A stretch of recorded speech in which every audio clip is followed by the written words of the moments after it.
চলো আজকে একটি গল্প তোমাদের সাথে শেয়ার করব। জানো, ছোটবেলা যখনই আমাকে স্কুলে কোনো ছবি আঁকতে বলতো, আমি কিন্তু সেই একটাই ছবি আঁকতাম। একটি ঘর, সাথে একটি গাছ, দুটো পাহাড়, আর একটি ছোট্ট করে সূর্য। আজ যখনই এই সুযোগটা হাতে পেয়েছি, আমি কিন্তু একদমই হাতছাড়া করিনি। আজকে একটি কেকের অর্ডার ছিল, আর এই অর্ডারটা আমাকে দিয়েছিল আমার খুব কাছের একটি ফ্রেন্ড। বলেছিল কেকের মধ্যে একটি ঘর এঁকে দিতে। আমি যখনই ওকে জিজ্ঞেস করেছিলাম যে কেকের মধ্যে ঘর এটা কেন, ও বলেছিল ওরা যে বাড়িটাতে থাকে এই বাড়িটা অফিসিয়ালি ওদের হয়ে গিয়েছিল, তাই এই সেলিব্রেশনে একটি কেক অর্ডার দিয়েছিল। কেকটা বানাতে আমাকে এত ভালো লেগেছিল না, কি বলবো, সে ছোট্টবেলার কথাগুলো যেন মনে পড়ে গিয়েছিল।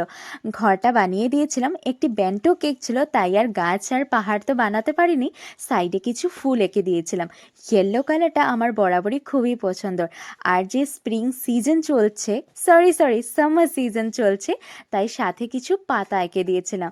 ঘরের চারপাশে যদি গাছপালা না থাকে, সেটা কি আর ঘর যেন মনে হয়? কেকটা কেমন হয়েছে তোমরা কিন্তু অবশ্যই আমাকে বলবে।